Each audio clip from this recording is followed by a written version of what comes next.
Vous n'allez pas me faire une hiérarchie sur ce sujet aussi. C'est pas possible. Mais alors après, on va faire le rugby féminin. Mais arrêtez l'égalité. Bien sûr l'égalité, mais un peu de différence, si vous voulez. Ça ne me passionne pas. C'est pas comme ça que j'ai envie de voir des femmes. Mais pourquoi elles sont formidables? Mais tant mieux. Et je souhaite la victoire de l'équipe de France. Et ce sera très bien qu'elle gagne son premier match contre la Corée du Sud. Interviewer des participants. Vous avez déjà voté Marine Le Pen au premier tour? Vous venez de... Oui. D'accord, vous êtes... Depuis 10 ans. Écoutez, je suis une conseillère régionale de Marine Le Pen, donc...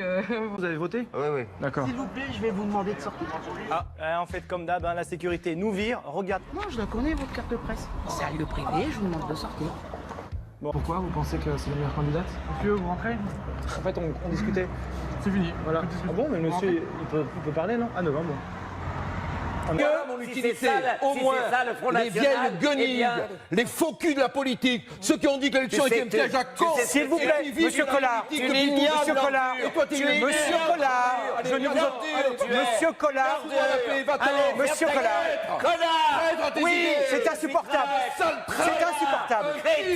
coupez-leur le micro, c'est insupportable. Monsieur Collard, vous n'êtes pas autorisé à insulter. Monsieur Collard, vous n'êtes pas autorisé à insulter. Pour te répondre juste aux gestes techniques de Neymar, déjà, il y a plein de joueurs qui font sensiblement la même chose. Tu me parles de Eden Hazard. Eden Hazard, je le vois faire des gestes des fois. T'as l'impression que oui, en effet. C'est quoi? Non, mais du gars, c'est quoi la passe judo? Tu savais la faire, la passe judo, toi? Est-ce que tu savais la faire? Je te pose la question. Est-ce que Laurent savait la faire, la passe judo? Mais si tu veux qu'on ait un débat tranquille, ne m'attaque pas, moi. Défends ton argument, mais ne m'attaque pas. Non. Mais pas judo, je savais pas le faire, je savais faire des choses que tu savais pas faire non plus. Donc ne commence pas comme ça, Jérôme. Ne m'attaque pas, moi. Ne m'attaque pas, moi. T'as pas compris. Défends ton sujet, mais ne m'attaque pas, moi. Non, mais attention. Non, c'est pas ce que j'ai voulu dire. Non, mais t'as pas compris. Ce sera ma dernière phrase. La prostitution, monsieur, n'est pas un débat. C'est une question de vie ou de mort. Question de vie ou de mort. C8 appartient à Canal+, qui doit sa fortune à la prostitution et à la pornographie. Vous avez piétiné le peuple. Tellement excessif que c'est ridicule, franchement. Ridicule, regarde. T'as pas compris parce que moi je te dis, j'allais finir. Tu m'as pas laissé finir, mais laisse pas finir. La passe judo, moi non plus, je savais pas la faire. Parce que la passe judo, 9 fois sur 10, j'allais te la foutre en Mais c'est du foot. Donc, la passe judo, c'est du foot. La passe judo, elle est utile. Ce que je veux dire, tous les gestes que fait Neymar, ils sont utiles. Franchement. Je vais pas te comparer parce que tu veux pas qu'on parle de ta carrière. Je vais parler de la mienne. Mais je ne serais pas scotché devant ma télévision pour voir un match de football féminin. Vous avez tort. Donc non, c'est pas vrai que les traumatismes sont les mêmes. C'est pas vrai que les souffrances infligées au peuple sont les mêmes. Ce matin, l'écrivain Christine Angot s'est lancée samedi soir dans une hiérarchie entre les crimes contre l'humanité. Elle a expliqué que la Shoah n'est pas comparable à l'esclavage, que les traumatismes ne sont pas les mêmes, pour reprendre précisément ce qu'elle a dit. Le but avec les Juifs pendant la guerre, ça a bien été de les exterminer, c'est-à-dire de les tuer. Et ça introduit, par exemple, une différence fondamentale, alors qu'on veut confondre avec, par exemple, l'esclavage et l'esclavage des Noirs, envoyés aux États-Unis, etc., ou ailleurs, où c'était exactement le contraire. C'est-à-dire, l'idée, c'était au contraire qu'ils soient en pleine forme. Qu'ils soient en bonne santé, bien sûr. Qu'ils soient en bonne santé pour pouvoir travailler les au maximum, vendre et pour qu'ils soient commercialisables. On a l'impression qu'ils sont entre eux, ils sont contents de se dire les choses. Il y a des choses qui peuvent se dire en dehors de l'antenne et on a l'impression que de temps en temps, ça fuite en direct. Juste qu'on lui rappelle à Christine Angot que pendant la traversée, il y a énormément de gens qui sont morts dans les cales et qu'on a jetés dans la mer pendant tout ce temps-là. Ces gens-là, ce sont les ennemis de la paix sociale, ce sont les ennemis de l'histoire, parce que cracher sur l'histoire, ça ne fait que diviser les gens. Ça propage la haine plutôt que de rapprocher les gens. Je vous dis, il y a cette concurrence, ce ressentiment qui sont absolument terribles. Il faut dire et répéter que l'esclavage, toutes les formes d'esclavage, l'esclavage en Afrique, qui était très répandu quand les Européens sont arrivés, l'esclavage européen, les traites négrières musulmanes, toutes les formes d'esclavage sont abominable. Il y a une écrivain, elle n'est pas justement, dans cette logique-là. C'est pas parce qu'on a écrit deux bouquins de cul pourris qu'on croit on se prend pour une intellectuelle. Je suis désolé, il y a des sujets, quand vous maîtrisez pas les sujets, dans ce cas-là, n'en parlez pas. Mais vous ne pouvez pas vous permettre de cracher sur des millions de gens sur la mémoire des gens de cette manière-là. Regardez, dans les stades, on a des milliardaires qui sont dans les stades, qui jouent, qui sont des footballeurs. À chaque fois qu'il y a des problèmes, ils ne réagissent pas et après ils viennent pleurer. Et ben qu'ils arrêtent. À un moment, quand il y a des problèmes comme ça, on monte tous au créneau, qu'on soit blanc, jaune, rouge, vert, qu'on soit juif, musulman ou chrétien ou athée, on doit tous se lever comme un seul homme à chaque fois qu'il y a ce genre de choses. Les hommes politiques ne sont pas exposés au chômage qu'on peut dire vous faites quoi, vous? Moi, je suis avocat et je suis au RSA. Mais vous faites quoi, vous, pour les gens qui sont au chômage? Je me bats, je défends des gens gratuitement, des gilets jaunes qui sont en difficulté. Vous faites quoi? Oui, je défends des gilets jaunes gratuitement. Tous les jours. Tous les jours. Je ne gagne pas 250 millions d'euros en 5 ans pour faire cette émission. Je ne gagne pas 250 millions d'euros en 5 ans, c'est le contrat que vous avez signé avec Bolloré. Espèce d'abruti, je ne gagne pas 250 millions d'euros. C'est pour produire des émissions. Allez, sors du plateau, tu dis des conneries. Non, mais t'es un abruti. Moi, je voudrais demander à Ali comment il se sent dans sa vie au quotidien en France. Vous vous sentez dans un territoire plus dangereux, plus menacé, plus exclu que les autres? Comment ça se passe la vie au quotidien? Personnellement, moi, je me sens bien. Je vais bien. Pardon? Vous parlez peut-être à un Français. Ma question n'était pas là. Vous êtes accusateur et soupçonneux, c'est impossible de dire. Calmez-vous, monsieur David. Non, mais je me cache. Insinuer quoi? Qu'elle est raciste? Mais pas du tout. Poser cette question à un Français, c'est quand même particulier. Mais pourquoi non? Pas du tout. Vous posez une question à un Français de savoir s'il se sent bien dans son pays. Non, non, j'ai dit comment il se sentait dans sa ville et dans l'endroit où il vivait. Excusez-moi, cette question.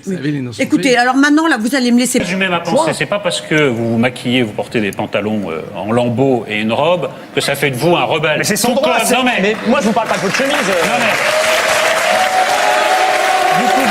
Vous pouvez parce que elle est fournie par la production. Et alors? Je suis désolé, vous êtes très loin des banlieues et très loin des problèmes des préoccupations. Vous me faites rigoler, vous. Vous n'êtes pas le porte-parole de la banlieue. Je suis tous les jours sur le terrain, monsieur. Vous n'êtes pas le porte-parole de la banlieue. Personne n'est le porte-parole de la banlieue. Arrêtez d'instrumentaliser ceux qui vivent dans les banlieues et ceux qui vivent dans des conditions parfois déplorables. À quel moment j'ai dit que j'étais représentant de qui que ce soit? Je ne prétends représenter personne, moi. D'accord? Vous prétendez un petit peu comme ça, parce que à ce titre-là, vous avez été nommé par François Hollande au CESE. Mais vous rigolez, mais vous blaguez, monsieur. Ça, c'est un débat en même temps. Mais vous blaguez, monsieur. Mais s'autoproclament porte-parole des banlieues sont en réalité des pompiers pyromanes. Ce sont ceux qui entretiennent un communautarisme en France. Et c'est vous, ce qui vous importe, c'est le sort des autres, alors que moi, ce qui m'importe, c'est le sort du peuple français. Ça fait une grande différence. Ça, c'est vrai. On est d'accord? Je vous ai déjà dit... Moi, les deux m'importent. Non, c'est pas vrai.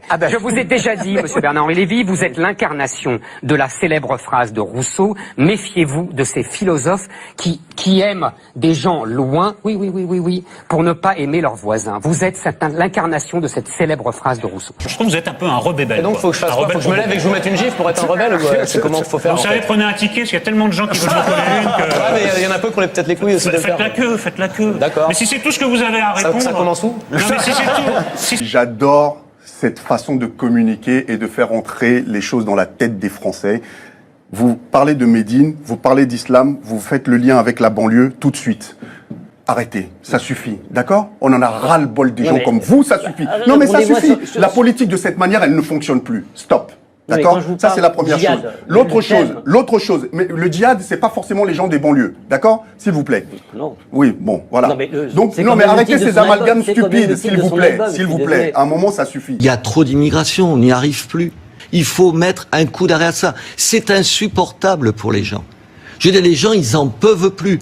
Moi, il suffit que je me promène dans un certain nombre de quartiers de ma ville, les gens, ils en peuvent plus. C'est pas une idée d'extrême droite, ça, mais c'est pas ce qu'il a écrit. Il l'a pas écrit. Je croyais que vous étiez malade, mais finalement, vous êtes en phase terminale.